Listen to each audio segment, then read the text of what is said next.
मुझे अफसोस है जब हुकूमत में थे ये वही बिल लेकर आ जाते। वैसे तो ये सारी अमेंडमेंट्स बुलडोज करके पास कर लेते थे। अगर ये इतने वफादार होते उस मिट्टी के साथ, ये आज बात कर रहे हैं, इनको आज एहसास हो रहा है, इन्होंने वापस जाकर अपने वोट लेने हैं। शायद कोई पॉइंट स्कोरिंग सेटल करने के लिए यूसुफ रजा गिलानी पर ये तंज किया। इनको पार्लिमानी नॉर्म्स का नहीं पता। हम कितना बड़ा दिल कर लें, कितना बड़ा दिल कर लें, छोटे लोग जो हैं छोटे छोटे फायदों के लिए जो मौसम जनूबी पंजाब है उस पर जब इल्जाम लगता है इस ऐवान के अंदर, जो ये पूरा ऐवान मैं समझता हूं यूसुफ रजा गिलानी को कदर की निगाह से देखता हूं, हम कतई इजाजत नहीं देंगे कि ऐसे शख्स जिसकी जमहूरियत के लिए, इस ऐवान के लिए, इस डेमोक्रेसी के लिए, इस आइन के लिए जिसकी कुर्बानियां हैं, कोई उठकर यहां पर उस शख्स के ऊपर बात करे, मैं कतई इसकी इजाजत नहीं दूंगा। हमारे 4 करोड़ अवाम कई दहाइयों से सराइकी सूबे के लिए आवाज बुलंद कर रहे हैं। और वो क्यों कर रहे हैं? वो इसलिए कर रहे हैं क्योंकि उनको उनके हकूक नहीं मिल रहे। हमें कोई लसानी बुनियादों पर सूबा नहीं चाहिए था। हमने सूबे की आवाज इसलिए बुलंद की, हमने सूबे की आवाज इसलिए बुलंद की क्योंकि हमें अपने वसाइल पर अपना हक चाहिए था। हमारे वसाइल के बदले में हमें जो हमारा हक था उसका 5% भी हिस्सा नहीं मिलता था। लेकिन उसी मुल्तान के बेटे, जिसकी एक फाजिल मेंबर ने बात की कि वो मुल्तान का बेटे ने क्यों नहीं असेंबली के अंदर बिल पास होने दिया, मैं इस ऐवान के अंदर कम से कम हमारे डबल स्टैंडर्ड्स नहीं होने चाहिए, हमें हिपोक्रेसी के साथ काम नहीं करना चाहिए और हमें अपने स्कोर सेटल नहीं करने चाहिए।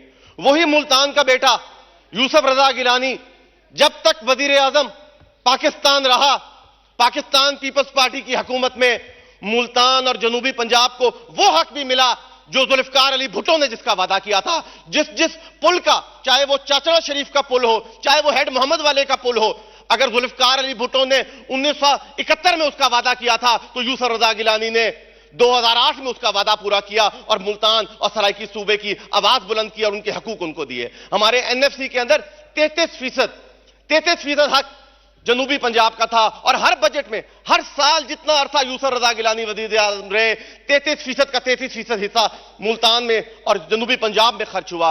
ये वो मुल्तान का बेटा है जिसकी वफादारी पे आज कोई शक कर रहा है। तो मैं सख्ती से इस अल्फाज की मुजम्मत करता हूं। ये यहां पर जो बैठकर बाकी लोगों की तारीफें हो रही हैं, सेनेट के अंदर हमने यूनानिमसली जनूबी पंजाब का बिल पास करवा दिया, आज भी पड़ा है।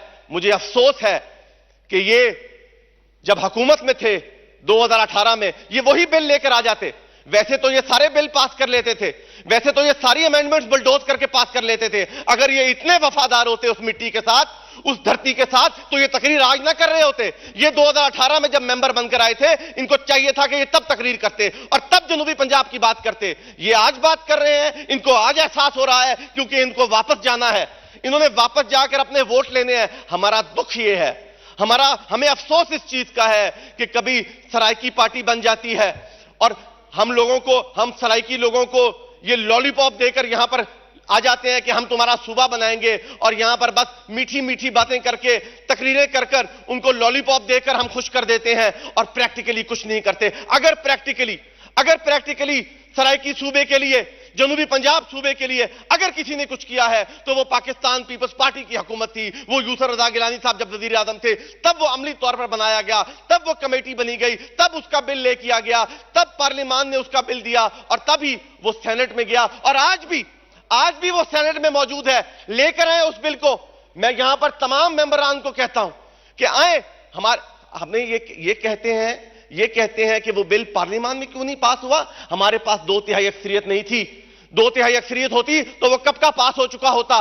सेनेट के अंदर यूनानिमस तरीके से अगर पास हुआ तो उसके अंदर भी यूसुफ रजा गिलानी साहब का किरदार था। तो मैं ये हमारे मुल्तान से जो मेंबर हैं, इन्होंने अपनी शायद कोई पॉइंट स्कोरिंग सेटल करने के लिए यूसुफ रजा गिलानी पर ये तंज किया कि वो मुल्तान का बेटा होकर उन्होंने क्यों नहीं पास होने दिया। क्या इनको पार्लिमानी नॉर्म्स का नहीं पता? क्या इनको नहीं पता कि कैसे वोटिंग होती है? और ये कहते हैं कि आप क्यों नहीं पास कर रहे हैं? आपने गलत बात की थी यहां पर और मैं इसका जवाब आपको दूंगा। और इन्हीं जैसे लोग हैं, हम आपस की जो लड़ाइयां हैं इसी वजह से हमारे इलाके के लोग पिसते हैं। हम कितना बड़ा दिल कर लें, लेकिन ये कुछ छोटे लोग जो हैं वो अपनी छोटे छोटे फायदों के लिए ऐसे ऐसे जो मौसम जनूबी पंजाब है उस पर जब इल्जाम लगता है, इस ऐवान के अंदर जो ये पूरा ऐवान मैं समझता हूं यूसुफ रजा गिलानी को कदर की निगाह से देखता है, हम कतई इजाजत नहीं देंगे कि ऐसे शख्स जिसकी जमहूरियत के लिए, इस ऐवान के लिए, इस डेमोक्रेसी के लिए, इस आइन के लिए जिसकी कुर्बानियां हैं, कोई उठकर यहां पर उस शख्स के ऊपर बात करे, मैं कतई इसकी इजाजत नहीं दूंगा। और मैं ऐवान के दोस्तों से भी मुजम्मत करता, किसे रिक्वेस्ट करता हूं, ये इनसे ज्यादा कोई नहीं जानता यूसुफ रजा गिलानी को। तो मैं यहां पर आपकी तवज्जो से स्पीकर साहब ये बात करना चाहूंगा। दूसरी बात, आज जो बजट के ऊपर बात है, बजट पर मैं ये कहूंगा कि हमें सबसे पहले मैं वजीर आजम साहब का शुक्रिया अदा करूंगा कि उन्होंने हमारी पार्टी के और सिंध के जो तहफ़्फ़ुज़ात थे उनको एड्रेस किया। और उनको देखिए, जो कोalition गवर्नमेंट होती है उसने जो हमारे पर तमाम सूबों के यही तहफ़्फ़ुज़ात होते हैं कि पंजाब जो है, पंजाब को ज्यादा फोकस किया जाता है, सिंध जो है वो महरूमियों का शिकार है जैसे जनूबी पंजाब हो जाता है। तो हम उनका शुक्रिया अदा करते हैं कि उन्होंने इसको एड्रेस किया। चेयरमैन साहब ने मेरे पॉइंट के अंदर था, लेकिन कल से जब से ये मामला ठीक हुए तो मैं ये भी कहूंगा कि हमारा कोई पॉलिटिकल डिफरेंस नहीं है। मैं भी तनकीद कर सकता हूं हुकूमत के ऊपर, जब मेरे इलाके के अंदर कोई महरूमियां होंगी तो मैं भी उसका गिला करूंगा, शिकवा करूंगा। हम पॉलिटिकल लोग हैं, हम रैलीज के अंदर ही शिकवा करते हैं, हम बंद कमरों में नहीं करते। हम पॉलिटिकल लोग हैं, हमने आवाम को जवाब देना होता है। तो जब हम आवाम को जवाब देते हैं तो हम आवाम के अंदर बैठ के उनको जवाब देते हैं। तो मैं जनाब वजीर आजम का भी शुक्रिया अदा करता हूं, हुकूमत का, कि उन्होंने कोalition पार्टनर्स को लेकर चल रहे हैं। ये एक बहुत मुश्किल दौर से हम गुजर रहे हैं, हम एक बहुत डिफिकल्ट टाइम से गुजर रहे हैं। और कोई भी, जनाब स्पीकर, कोई भी हुकूमत, कोई भी पॉलिटिकल गवर्नमेंट जब भी आएगी, आज हमारे आवाम का जो सब्र का पैमाना है वो बहुत कम हो गया है। वो उनके अंदर अब वो 2 से 3 माह के बाद किसी को बर्दाश्त नहीं करेंगे। अगर हमें कोई भी पॉलिटिकल गवर्नमेंट स्ट्रिक्ट मेजर्स लेगी तो वो अनपॉपुलर होगी। तो जो भी आने वाली भी गवर्नमेंट्स होंगी उनके लिए भी ये टाइम्स डिफिकल्ट टाइम्स हैं। हमें अपने आप को तब्दील करना है, सारी जिम्मेवारियां हमें हुकूमत पर नहीं लानी।